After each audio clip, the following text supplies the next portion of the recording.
one of the things I want to talk with you today is seller concessions, because now that the market is slowing a bit, we're seeing more buyers now taking advantage of seller concessions. So can you kind of dive into those seller concessions and talk about, what those are and what may or may not be included in those? Well, for the last couple of years, we haven't seen too many sellers concessions, because the market was so hot and sellers, it was such a seller's market that they could just, pick and choose what they wanted and Right. and ignore requests from buyers who were really, in my opinion, overpaying significantly on some of these properties. So it's nice to see that the market is starting to change, and that's why I think this topic is pretty relevant right now, because as the market is changing, I think comes potential to negotiate a little bit, and that's what this is all about. So this is definitely a benefit to a potential buyer. Mm-hmm. Because in the past, years ago, when concessions were probably like a norm, the seller could give a closing cost contribution to a buyer, through a credit that's given at closing that would go towards prepaid items like insurance. And the good news is, I think, for a potential buyer that is already paying a lot of money for a property now through higher rates and higher values, is that they can now also ask for a concession.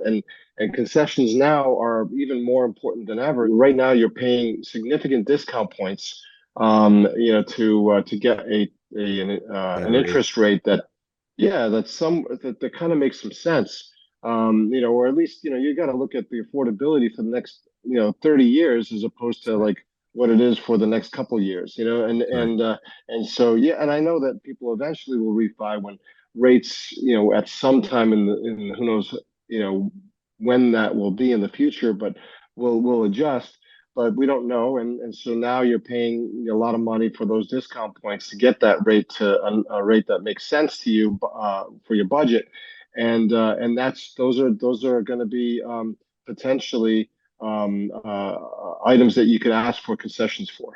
Let's say Ted is selling a home, okay, and I have the buyer, okay. So Ted, let's say he wants to make $400,000 on his home, okay, and my buyer needs $20,000 in closing costs to close on the home, okay. Those closing costs could include mortgage interest, upfront mortgage interest, mortgage points, the mortgage origination fee, taxes, broker, real estate broker fees, prepays like escrows, escrow, insurance, insurance, even attorney's fees, closing costs, and like title insurance, that kind of thing. So the way it would work, again, if Ted, the seller, wants to net $400K before his commissions and other expenses, okay, and the buyer needs $20,000 in closing costs, it might be advantageous for the buyer to throw $20,000 on the $400. So now the buyer's purchase price is $420. The seller still nets what they want, and the buyer now, say their mortgage payment is, don't quote me on this, but about $225 more per month or so, okay, over the course of 30 years versus shelling out the $20K right away. Okay, so you're finding that buyers are doing this to buy down the rate. They're doing this to pay their real estate buyers agents in many cases now, and they're doing this to cover attorney fees and other fees at the closing. And the good news is that the market is allowing for this to happen now. That's right.